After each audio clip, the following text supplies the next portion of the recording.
ఐసీయూలో ఉన్నాడు ఇంకా.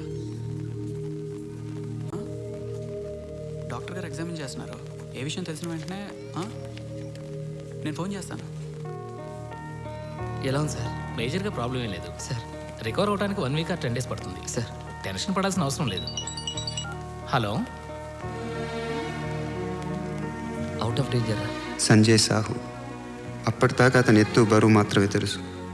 ఆ రోజు మొట్టమొదటిసారిగా అతను లోతు చూశాను. కరీంనగర్ జిల్లా భూమిరెడ్డిపల్లి గ్రామంలో ఒక రైతు కుటుంబంలో పుట్టాడతను. తండ్రి పేరు జనార్దన్ సాహు, తల్లి సుమిత్ర సాహు, అతని తమ్ముడు గోవింద్ సాహు.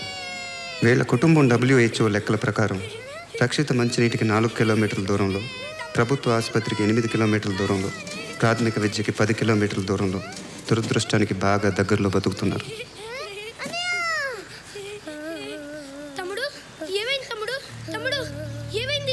ఏ cyanotic congenital heart disease with ventricular septal defect. ఏం లేదు, గుండెల్లో చిల్లు. హైదరాబాద్ తీసుకెళ్ళాలి, కొన్ని టెస్ట్లు అవి చేయించాలి. బాగా అవుతుంది మరి. 5 అబ్బాబే 5 లక్షలు అవసరం లేదు, 1 లక్ష అయితే సరిపోతుంది. ఎక్కువ టైం లేదు, అది ప్రాబ్లం. ఎన్ని దినాల్లో చేయించాలి? మ్యాక్సిమం 1 నెల అంతే. ఏమన్నారు?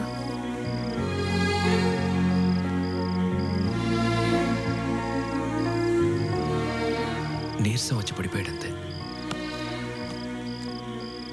ఈ అరుగు తాగితే తగ్గిపోతున్నారు.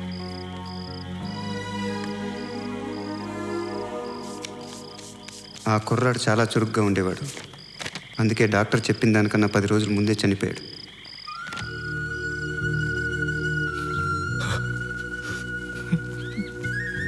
సంజయ్ సాహు 8 ఏళ్ల వయసులో మొదటిసారిగా శ్మశానం చూశాడు. ఆ తర్వాత చాలా రోజుల పాటు అతను పరిగెత్తలేదు.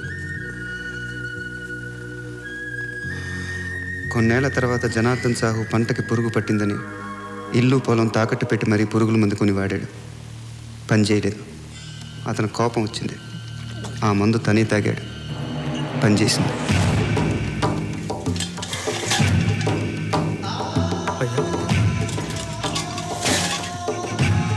అయ్యా, నాయనా, నాయనా,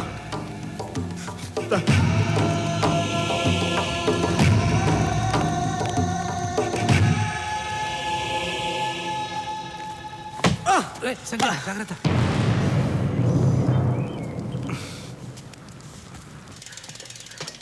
సంజయ్, నువ్వు లోపల అమ్మ దగ్గర ఉండు. నిన్నటి నుంచి మీ ఇద్దరు అసలు ఏం తినలేదు. నేను వెళ్ళి టిఫిన్ తెస్తా.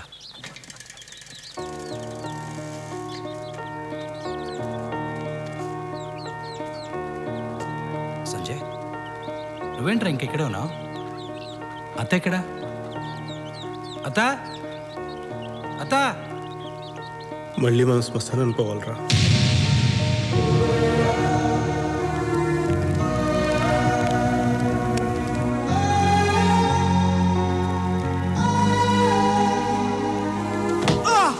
సంజయ్, కాలుకి ఏమైనా దెబ్బ తగిలిందా? ఏంట్రా, ఏమైందిరా?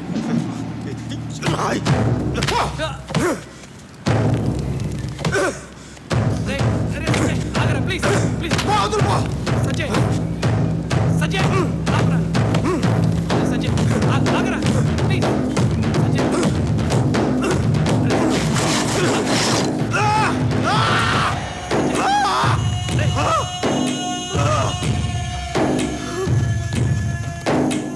ఈ రాయి ఎవరిదో తెలుసా? ఇది సార్ సరిహద్దు రాయిరా. ఇక్కడి నుంచి కనబడే 1000 ఎకరాలు ఆయనదే. అలాంటి ఆయన సరిహద్దు రాయి మీద చేసే అంత మగాడివా? ఆ రాయే పీకేస్తావా ఏంట్రా? కొడతావా?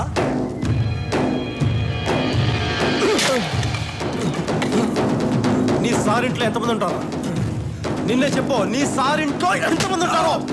మీ సారింట్లో ఎంతమంది ఉంటారో? ఇద్దరికి 1000 ఎకరాలు ఎందుకు? రూల్ ప్రకారం ఎంత ఉండాలి? ఎంత ఉండాలి రాజు తెలుసా? నీ సారు ఊరికి రాజావు కానీ వాడికి నేను బానిసని కాదు. వాడికి నేను బానిసని కాదు. ఇది సరిహద్దా? చెప్పు. నీ అయ్యే జాగీర్ బే సరిహద్దు రాయరా? ఇది సరిహద్దు రాయరా? నీ అయ్యే జాగీర్ బే ఇది. నీ అయ్యా జాగీర్ బే ఇది. లేకుండా చేస్తారు బతికే భూమి మీద రాళ్ళు పాతేస్తారా? తాగే నీళ్ళ బాటిల్ పెట్టి అమ్మేస్తారా? అమ్మేస్తారా? పీల్చే గాలి మొత్తం ఫ్యాక్టరీలు పెట్టి పాడు చేస్తారా? మనుషులు గాలి కలిపేస్తారా? ఆఖరికి మండే మంటను కూడా కిరసనాయిల్ డబ్బాలోను గ్యాస్ సిలిండర్లను దాచేసి బ్లాక్ లో దొరకలేవరా? రైట్ కూర్చో ముందు కూర్చో. ఆఖరికి ఆకాశాన్ని కూడా ఎయిట్ ఏమని చెప్పి శాటిలైట్ ఏమని చెప్పి వాటర్ వేసుకుని పనిచేసుకుంటుంటే మేమేం చేయాలా? మేము ఈ భూమి మీద బతకద్దా? మాకు ఇక్కడ బతికే హక్కు ఉందా లేదా? రాయ్, నేల, నీరు, నిప్పు, గాలి, ఆకాశం ఇవన్నీ అందరివి. నీ అబ్బ సొత్తు కాదు, నీ సార్ అబ్బ సొత్తు కాదు. అర్థమైందా? చెప్పు, నేను చెప్పినాను చెప్పు. నీ సార్ ఒక్కడికి 1000 ఎకరాలు వద్దు, ఎక్స్ట్రా ఉన్నదంతా ఇచ్చేయమని చెప్పినాను చెప్పు. నేను చెప్పినాను చెప్పు. నా పేరు తెలుసా? సంజయ్ సాహు చెప్పాడని చెప్పు. సంజయ్ సాహు చెప్పాడని చెప్పు. సంజయ్ సాహు చెప్పాడని చెప్పు.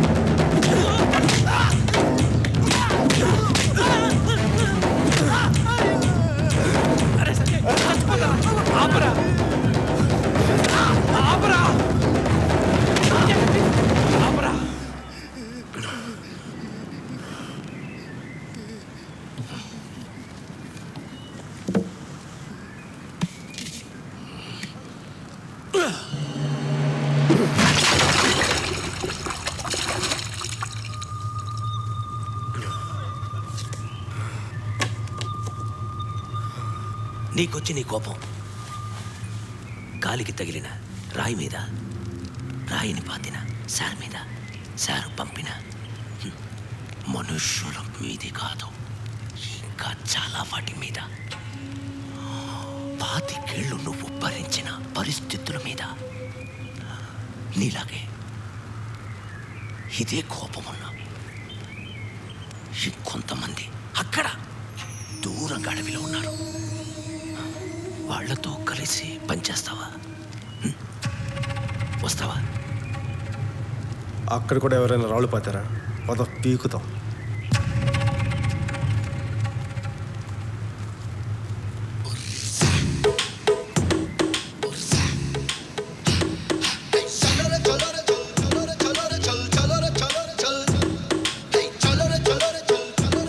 ఒక మనిషికుంటే కోపం, అదే కోపం గుంపుకుంటే ఉద్యమం అని అతనికి అప్పుడే తెలిసింది. కొరియర్గా జీవితం ప్రారంభించిన అతను కొద్ది రోజుల్లోనే క్యాడర్గా, ఆ తర్వాత లీడర్గా ఎదిగాడు.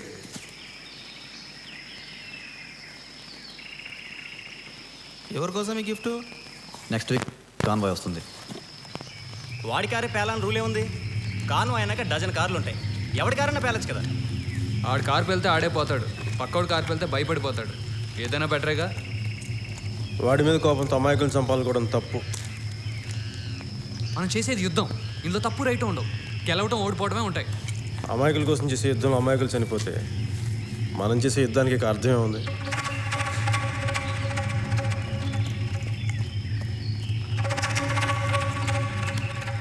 ఇది పైనుంచి ఆర్డర్. నాకు ఇదే ఇంపార్టెంట్, నీ అభిప్రాయం కాదు. ఇది అభిప్రాయం కాదు, నిజం అని చెప్పాలనుకున్నాడు, కానీ చెప్పలేదు. తను చేస్తున్న యుద్ధం రైటా రాంగా అనే సంఘర్షణలో ఉండగా ఒకరోజు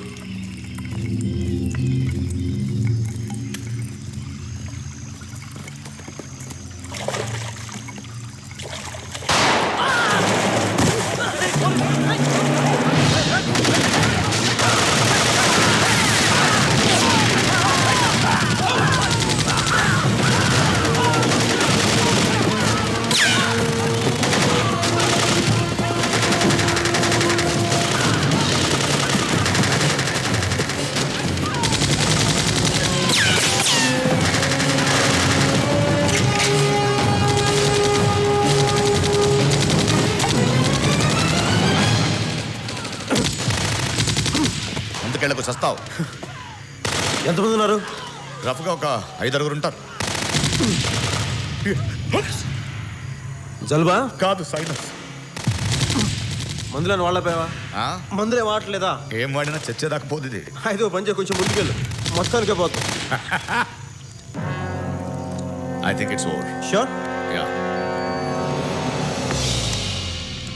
hats off. Hey, down down. తుపాకీని దించు.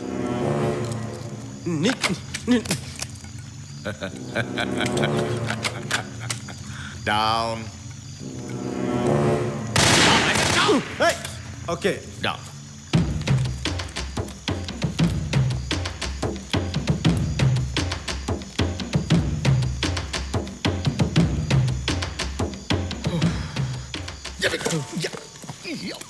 ఏంటి తేలా చీమా ఓకే పోలీస్ ఎందుకు నవ్వుతున్నావు?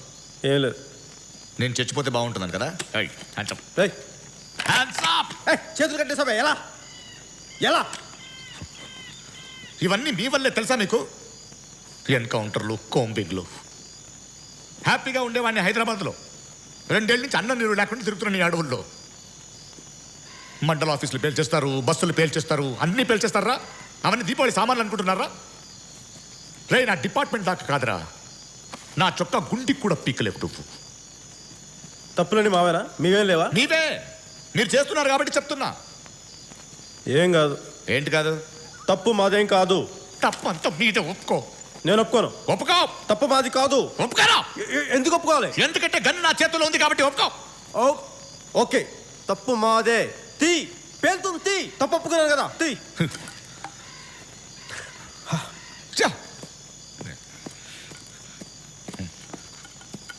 ఒక్కొక్కడిని నించోబెట్టి. ఏంట్రా ఇది? ఊబి. ఊబి. ఇవి కూడా మీరే పెట్టారా? మాకింకా అంత టెక్నాలజీ రాలేదులే. నన్ను కాపాడలేకుండా చంపేస్తావు. నన్ను కాపాడలేకుండా చంపేస్తావు. చిన్న కరెక్షన్. బయటికి లాగు, లేకపోతే చచ్చిపోతానని చెప్పు. ఈ టైంలో గ్రామర్ ఏంట్రా? కాపాడరా, కాపాడు.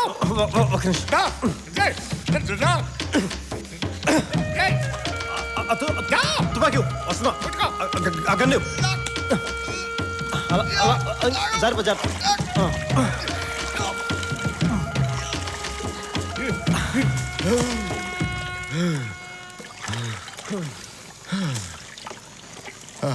ఏంటన్నా ఇందాక ఏంటన్నావమ్మా?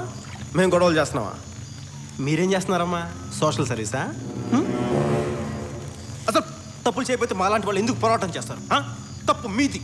తప్పు మాదైతే అప్పుడే నేను చెప్పేసేవాడిని. పిచ్చి ఆర్గ్యుమెంట్లు చేయకు. తప్పు మీదని ఒప్పుకో. నేను ఎందుకు ఒప్పుకోవాలి? తుపాకీ నా దగ్గర ఉంది కాబట్టి తప్పు మీదని ఒప్పుకో. ఓకే. ఏంటి ఓకే?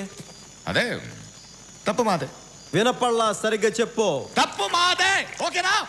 గుడ్. ఇది వేసుకుని వెళ్ళా. ఇందాక నా చేత మోయించావుగా. లే లే.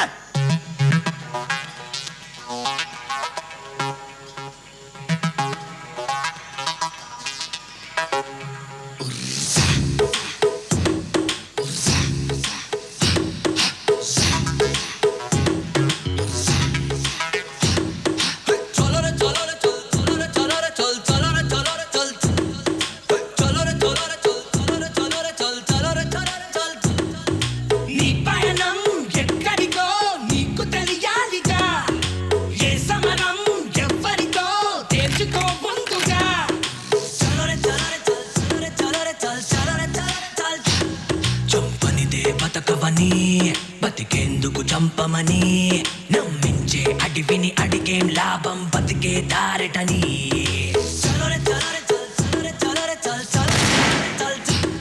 సంహారం సహజమని, సహవాసం స్వప్నమని, తగ్గించే తెలివికి తెలిసే నా తానే తన శత్రువని.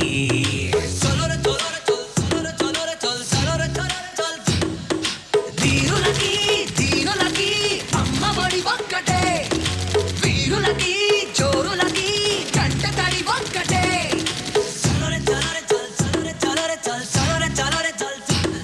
అప్పుడెప్పుడో ఆటవికం, మరి ఇప్పుడో ఆధునికం. యుగ యుగాలుగా ఏ మృగాల కన్నా ఎక్కువ ఏమెదిగా.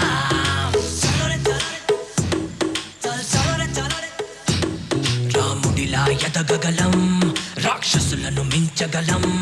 రకరకాల ముసుగులు వేస్తూ మరిచాం ఎప్పుడో సొంత ముఖం.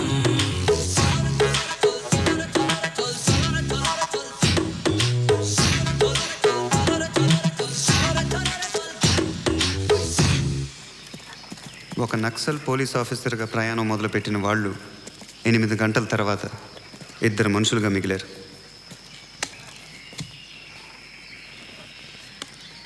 ఏదో వెహికల్ వస్తుంది. అది పోలీస్ జీప్ అయి ఉంటుంది. గన్ నాకు ఇచ్చేయి. నువ్వు నక్సలైట్ అని ఇక్కడ చెప్పను. పోలీస్ స్టేషన్కి వెళ్ళి ప్రెస్ని పిలిపించి నీకు పునరావాసం కల్పిస్తాను. ఒకవేళ వచ్చేది నక్సలైట్లు అయితే గన్ నా దగ్గర పెట్టుకుంటాను. నువ్వు వెళ్ళా పొదలో దాక్కు. నేను వెళ్ళిపోయాక ఇక్కడ దగ్గర ఉన్న పోలీస్ స్టేషన్కి వెళ్ళు. వచ్చేది పబ్లిక్ బస్ అయితే ఈ గన్ పొదలో పడద్దాం. వచ్చిన బస్సుకి ఊళ్ళో దిగి ఎవరి దారిని వాళ్ళు పోదాం.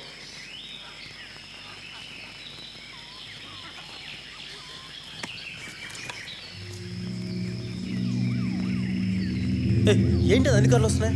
Home minister convoy.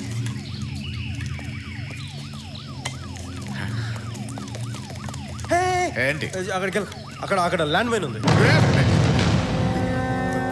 అక్కడ ల్యాండ్ మైన్ ఉందని నీకు తెలుసు? అది పాతిన టీంలో నేను కూడా ఉన్నానులే. కెపాసిటీ ఎంత? సగం కాన్వాయ్ లేచిపోద్ది. ఎలా వస్తున్నారు వాళ్ళు? ఆపు ఆపు దాన్ని ఆపు. ఎలా ఆపాలి? గట్టిగా అరు. ఆరిస్తే వినపడదయ్యా. చొక్కా తీసి ఊపు. ఆపు. నీ చొక్కా చొక్కా చొక్కా నేనేమన్నా కాన్వాయ్ మొత్తాన్ని రక్షించిన చొక్కా ఎవరిదంటే నాదని చెప్తే ఆ క్రెడిట్ ఎవరు దక్కుతుంది? నాకా నీకా? ఆ క్రెడిట్ నీకు దక్కాలి. You're right.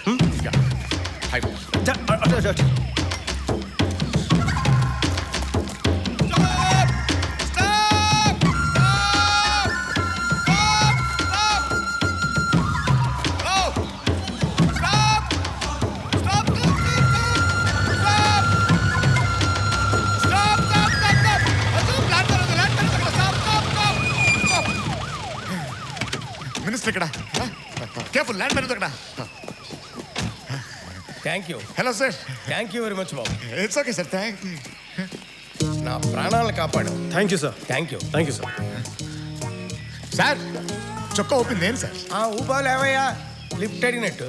అదిగా కుర్రాడు చూడు రెట్లా తూపాడు. అది ఆపడం అంటేనే. ఇంకా ఎందుకు ఎక్స్పోజింగ్? ఎస్గా సట్ట ఎవడీడు? ఇంతకుముందు ఒకసారి హైదరాబాద్ ట్రాన్స్ఫర్ అడిగారు సార్ మిమ్మల్ని. హలో, నో ప్రాబ్లం, వచ్చేస్తున్నాను.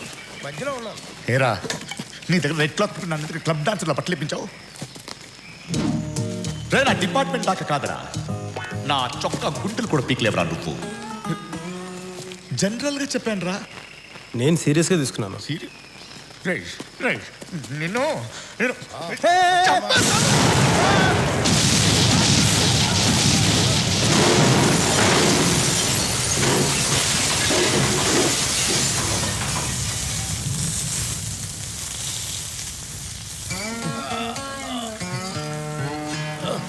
సారీ సార్, పేలుతుందా లేదా అని టెస్ట్ చేశాను sir. Sir sir Hyderabad transfer అడిగింది నువ్వే కదా? అవును సార్. నేను ఇంకా 3 ఏళ్ళు పదవిలో ఉంటాను. ఈ 3 ఏళ్ళలో నువ్వు రోడ్డు కాదు కదా, చిన్న కంకెర కూడా చూడలేవు. నీ అడవి తల్లికి అంకితం చేస్తున్నాను.